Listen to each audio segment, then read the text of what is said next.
Hello viewers, నేను మీ దేశం మిత్రమైన లంకేష్ మాట్లాడుతున్నాను. ఈ వీడియోలో మనం ప్రస్తుతం నమోదవుతున్న వర్షాల గురించి, అలాగే రేపటి వాతావరణం గురించి, అలాగే తుఫాన్ ఏ దిశ గుండా వెళ్ళి తీరం దాటుతుంది అన్న దాని గురించి ఈ వీడియోలో వివరంగా చూద్దాం. ఈ వీడియోని ఎక్కడ స్కిప్ చేయకుండా చివరి వరకు చూస్తారని, అలాగే ఈ వీడియో కనుక నచ్చినట్టయితే లైక్, షేర్, కామెంట్ తప్పనిసరి.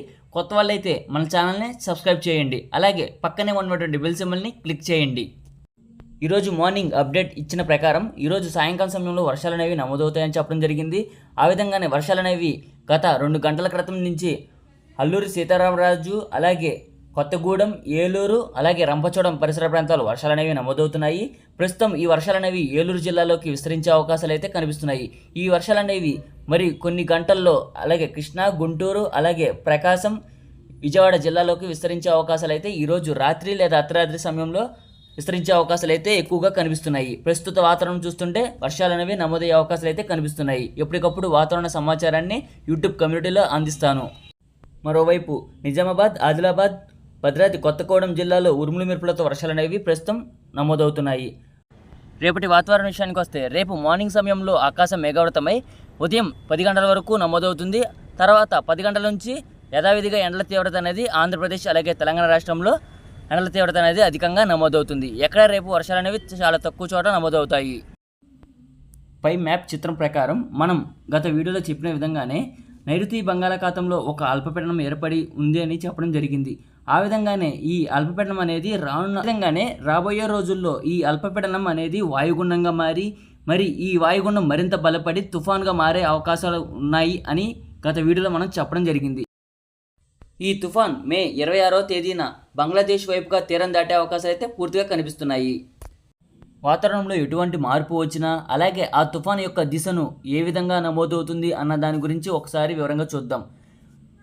100% అయితే బంగ్లాదేశ్ వైపుగా కొనసాగుతుంది. అలాగే రాబోయే రోజుల్లో వాతావరణం మారి అలాగే ఒడిస్సా కానీ లేదా కోస్తాంధ్ర వైపుగా కనుక వచ్చే అవకాశాలు అయితే వాతావరణం ఏ విధంగా ఉంటుంది అన్న దాని గురించి ఈ వీడియోలో వివరంగా ఇప్పుడు చూద్దాం.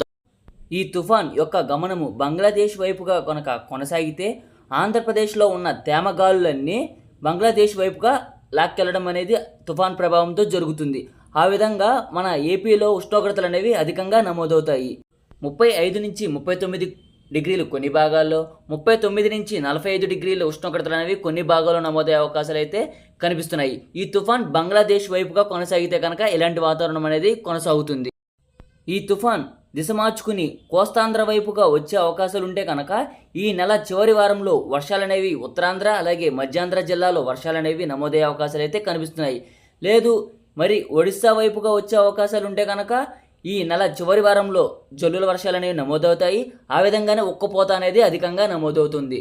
ప్రస్తుతం వాతావరణం చూస్తుంటే ఇది బంగ్లాదేశ్ వైపుగానే తీరం దాటే అవకాశాలు అయితే ఎక్కువగా కనిపిస్తున్నాయి. లేదు రానున్న రోజుల్లో వాతావరణం మారి ఈ తుఫాన్ ఒడిస్సా లేదా కోస్తాంధ్ర వైపుగా తీరం దాటితే కనుక ఇలాంటి వాతావరణ పరిస్థితులు అనేవి అధికమవుతాయి. ఒక్కసారి వివరంగా చూద్దాం. మళ్ళీ బంగ్లాదేశ్ వైపుగా కనుక కొనసాగితే మనకి ఎండల తీవ్రత అనేది ఆంధ్రప్రదేశ్ రాష్ట్రంలో అధికమవుతాయి. రాబోయే రోజుల్లో ఈ తుఫాన్ యొక్క దిశను మార్చుకుని కోస్తాంధ్ర వైపుగా వచ్చే అవకాశాలు ఉంటే కనుక ఈ నెల చివరి వారంలో వర్షాలు అనేవి నమోదవుతాయి. లేదు ఈ తుఫాన్ ఒడిస్సా రాష్ట్రానికి కనుక ప్రయాణిస్తే కనుక ఈ నెల చివరి వారంలో ఉత్తరాంధ్ర అలాగే మధ్యాంధ్ర జిల్లాలో వర్షాలు అనేవి నమోదవుతాయి. ఆ విధంగానే ఉక్కపోత అనేది కూడా నమోదవుతుంది. రేపటి వాతావరణ విషయంలో తుఫాన్ గురించి అప్డేట్ అనేది ఇంకా క్లారిటీ అనేది ఇస్తాను. జూన్ నెలలో మనకి ఋతుపవనాలు అనేవి ప్రవేశిస్తాయి. అలాగే ఈ ఋతుపవనాల గురించి కూడా ఈ వీడియోలో ఒకసారి వివరంగా చూద్దాం. ఋతుపవనాలు అనేవి మన ఆంధ్రప్రదేశ్ అలాగే తెలంగాణ రాష్ట్రానికి విస్తరిస్తాయి. జూన్ మొదటి వారంలో కేరళను తాకి, అలాగే జూన్ 2 లేదా 3వ వారం రాయలసీమను తాకి, అలాగే జూన్ 4వ వారంలో ఆంధ్రప్రదేశ్ మొత్తానికి విస్తరించే అవకాశాలు అయితే ఎక్కువగా కనిపిస్తున్నాయి. జూన్ నెలలో మనకి వర్షాలు అనేవి అధికంగా నమోదవుతాయి. ఆ విధంగానే జూన్, జూలై, ఆగస్టు, సెప్టెంబర్ నెలలోనే మనకి అల్పపీడనాలు, వాయుగుండాలు అలాగే తుఫాన్లు ఏర్పడే అవకాశాలు అయితే ఎక్కువగా కనిపిస్తున్నాయి. జూన్, జూలై, ఆగస్టు, సెప్టెంబర్లో మనకి భారీ వర్షాలు అలాగే వరదలు వచ్చే అవకాశాలు అయితే ఎక్కువగా కనిపిస్తున్నాయి.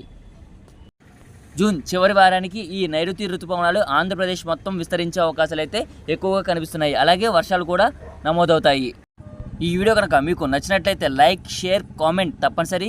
అలాగే కొత్త వాళ్ళైతే మన ఛానల్ని సబ్స్క్రైబ్ చేయండి మరిన్ని వీడియోల కోసం. Thanks for watching this video.